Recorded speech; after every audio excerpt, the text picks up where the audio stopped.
ou deux, que les humains disent au revoir à leur petite boule bleue solitaire et partent dans l'espace à la recherche d'un nouveau foyer. Mais voyez-vous, il n'y a pas de planète globulaire et il n'y a pas d'espace. Et par conséquent, toutes les visions du futur sont purement fictives et pas particulièrement innocentes. Ce que nous ne voyons toutefois pas souligné dans ces visions du futur, c'est le potentiel de l'électromagnétisme à transformer toute la vie humaine, la technologie et la société. Ce qui est étrange, quand on sait que toute vie et la Terre elle-même sont impossibles sans l'électromagnétisme. Pourquoi les visionnaires ne voudraient-ils pas explorer cela plus en détail? Serait-ce parce qu'ils n'en ont pas le droit? Serait-ce qu'ils ont peur de quelque chose? Peur de voir relier un peu trop de points? Peut-être. Et encore une fois, les aimants en fer à cheval peuvent agir comme de puissants électroaimants. Si une civilisation devait progresser technologiquement par l'utilisation de l'électromagnétisme, l'aimant en fer à cheval aurait certainement un rôle énorme à jouer dans ce développement. Oui, il le ferait certainement. Et il l'a fait. L'aimant en fer à cheval, l'Arc de Triomphe. Oui, l'un des plus puissants électroaimants jamais construits.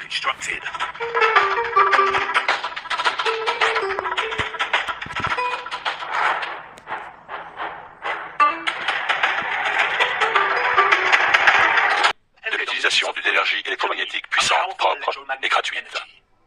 L'énergie était captée et connectée dans l'ionosphère au-dessus de nos têtes, au moyen d'antennes, de flèches, de dômes et de tours.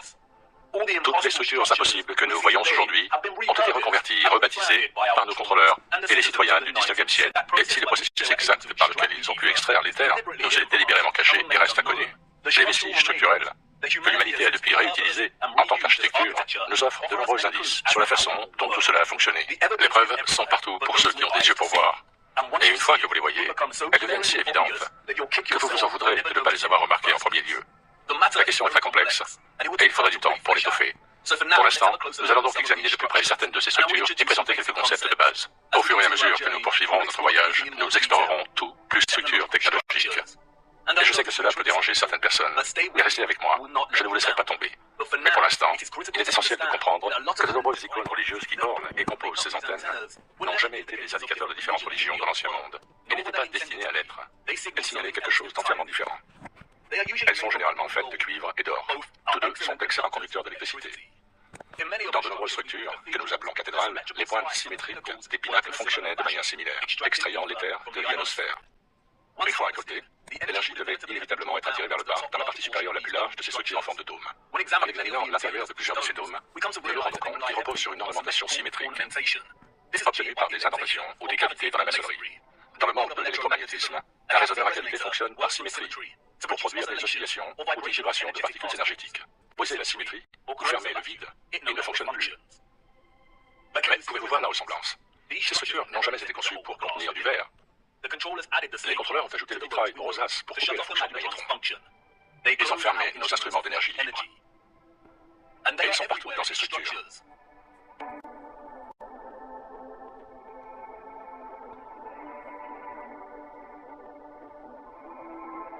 Vous avez la géométrie de sections entières des structures elles-mêmes. Il devient alors très évident qu'elles sont fonctionnées dans leur intégralité comme un magnétron à cavité pour générer de l'énergie. Tous les magnétrons à cavité sont constitués d'une chambre métallique circulaire centrale chauffée, dans laquelle le courant sort et que l'on appelle cathode. Regardez ce mot. Cathode. Est-ce qu'il vous rappelle un autre mot? Cathode. Est-ce qu'il vous rappelle un autre mot? Cathédrale. Cathode. Comment distribue-t-il et stocke-t-il toute cette énergie? Et sous quelle forme?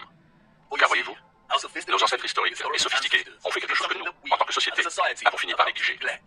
Ils observaient l'eau, et ils l'observaient de près, ici même sur Terre, et au-delà du firmament. Venez, laissez-moi vous montrer. Nombreux sont ceux qui ont exploré le lien puissant entre le son et l'eau.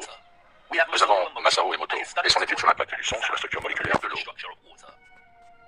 Nous avons ceux qui aiment jouer avec des cinématiques. Il y a aussi Peter Davy, un saxophoniste qui a inventé un appareil qui fait bouillir l'eau grâce à des ondes sonores. L'utilisation innovante du son coupé à l'eau semble sans fin. À tel point que récemment, les biologistes ont découvert que l'eau à ultrasons peut même traiter les infections les plus résistantes et guérir les blessures à un rythme rapide. Mais dans un avenir où l'électromagnétisme était exploité avec la plus grande innovation, le son et la fréquence de l'eau devaient avoir un rôle majeur à jouer. Et c'est bien sûr le cas. Ils voulaient que nous sachions que c'était le cas. Et pas seulement l'eau ici sur Terre. Ils nous disaient de regarder vers le haut. Ils voulaient que nous sachions que ce qu'ils avaient réalisé ici sur Terre n'était possible que parce qu'ils avaient étudié ce qui existait au-dessus. Au commencement, Dieu créa le ciel et la terre. La terre était informe et vide, et il y avait des ténèbres à la surface de l'abîme. Et l'Esprit de Dieu se mouvait à la surface des eaux. Et Dieu dit, que la lumière soit, et la lumière fut. Et Dieu dit, il y ait un firmament au milieu des eaux. Et il sépare les eaux d'avec les eaux. Et Dieu fit le firmament, et il sépara les eaux qui étaient sous le firmament des eaux qui étaient au-dessus du firmament. Et il en fut ainsi. Certains ont critiqué la traduction de la Bible du roi Jacques pour son utilisation du mot firmament. Mais dans l'hébreu original, le mot est rakia, qui se traduit directement par firmament. Dans la nouvelle version internationale, il est appelé la voûte. Dans la version standard anglaise, il s'agit d'une étendue. Dans la traduction de Good News, il s'agit de dôme. Ce qui est important cependant, c'est que dans toutes les traductions, et dans l'original hébreu, la notion de firmament ou de voûte séparant les eaux d'en haut des eaux d'en bas ne change pas, et reste cohérente. Les astronomes utilisent un logiciel de traitement d'images pour transformer leurs images brutes et leurs séquences, qui montrent un objet circulaire dans le ciel au-dessus de nous, rayonnant sa propre lumière, en une planète de style NASA. Et ce type d'image trafiquée n'est pas ce que nous voyons de nos propres yeux à travers ces lentilles. Je ne dis pas qu'il s'agit d'une tromperie délibérée. L'astronomie est une pratique à part entière, mais il est très important de ne jamais confondre les images et séquences hautement modifiées que nous recevons avec la réalité. Il convient également de faire attention à ceux qui se montrent très manipulateurs. Il s'agit généralement des astronomes qui bénéficient d'un parrainage rémunéré de la part de magazines et de sites web.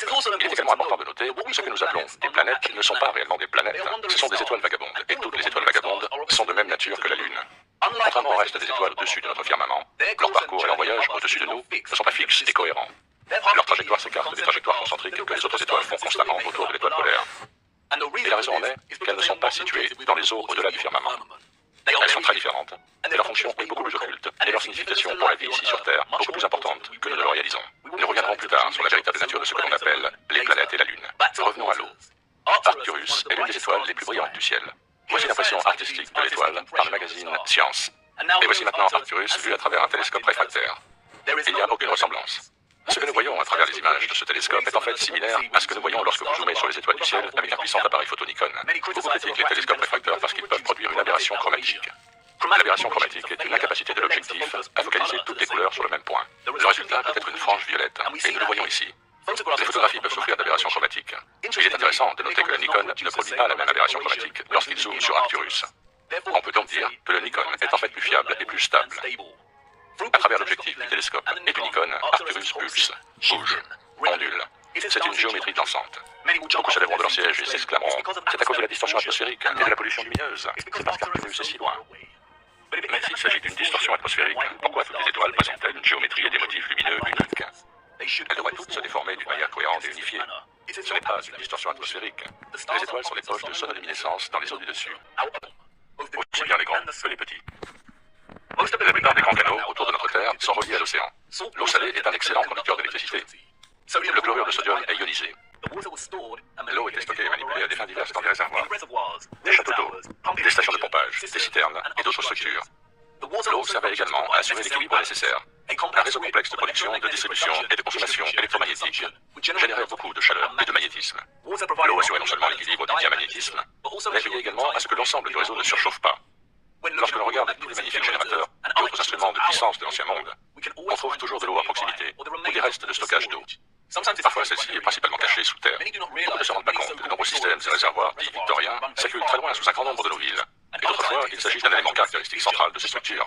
Un exemple en est ce que les contrôleurs ont redésigné comme étant les douves des châteaux. Le réseau d'eau électromagnétique n'était pas seulement une version énergisée de ce que nous connaissons déjà dans nos villes et villages. C'était beaucoup plus. C'était bien plus magnifique, impressionnant et futuriste que